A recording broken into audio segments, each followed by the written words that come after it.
Kia ora, welcome to Homeland. I'm Peter Gordon and I've been joined today by Delwyn from Chatham Island Food Company. And Delwyn, I'm going to be cooking your amazing crayfish. What's so special about it? Morning Peter, great to be here. What's so special about our crayfish is one, it comes from the Chathams, arguably some of the cleanest waters, coldest waters in the world, but also the fact that we are now delivering our beautiful crayfish to the homes of Kiwis right around the country. Fantastic. So they can tap in and grab it and They can tap in, jump on our website and it'll be delivered to the door. Okay, well I'm going to make a very light aromatic coconut curry using your crayfish tail, but I want to show you a really special trick that I use. Beautiful. Okay, so let's get going. Let's get into it. So first of all, I'm just going to saute my sliced onion, garlic and ginger. Okay. Yep. I want that to nicely caramelize, and while it's cooking I'm going to prep my crayfish. So what I want to do here, there's a lot of flavour in the shells and not necessarily the meat, so I want to use as much of that flavour as possible. Beautiful. So I'm just going to snip down this side of the crayfish, both sides, peel away this very fine sort of membrane thing, and then these are really sharp obviously, so if people are not used to dealing with crayfish, beware. And then poke your thumb in here and you're trying to pull the flesh out and the skin. Pull that out, you end up with this lovely tail. Then what I want to do is add the large bits of shell and the tail down here. What I want to do is add this to the pot. Okay. So again, that's just giving a bit of flavour. Yeah, it flavour to the curry, but like bone off just the bone off, and it looks really good. And when you know, I have to say when you serve it up, because this of course is going to go a beautiful red colour. Yeah. Visually, it's really quite an impressive thing. If you could add the curry leaves. This one here. Yeah, so if you take those, all those stalks one by one, if you want. You can grow them here in New Zealand. They look really good. And they've got a lovely green flavour. Like they add something really good. It's used a lot in Indian cooking. We use it a lot at Homeland. We deep fry them and put them on our kedgeree and stuff. So just keep cooking this until everything is caramelised a little bit more.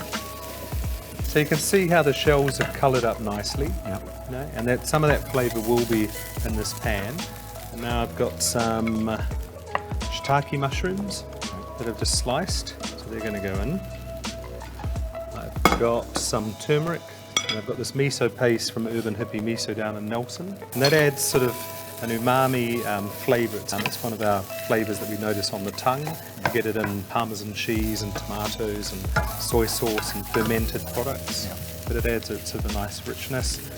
And then a can of coconut milk or coconut cream, whatever you've got, just always make sure it's shaken well.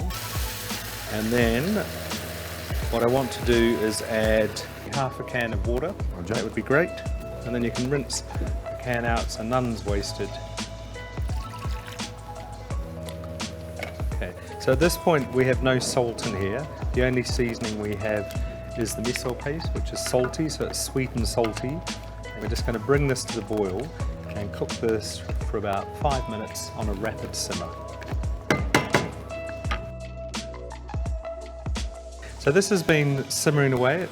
Look, you can smell the aromas. The mushrooms are wilted a little bit. Divine.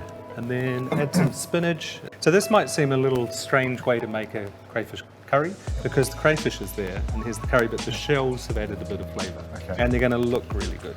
So all I want to do is slowly wilt in the spinach, and then the crayfish is going to be barely cooked. So each crayfish tail, I feel like I want to chop it into 6 pieces. 6 pieces per tail. Yeah.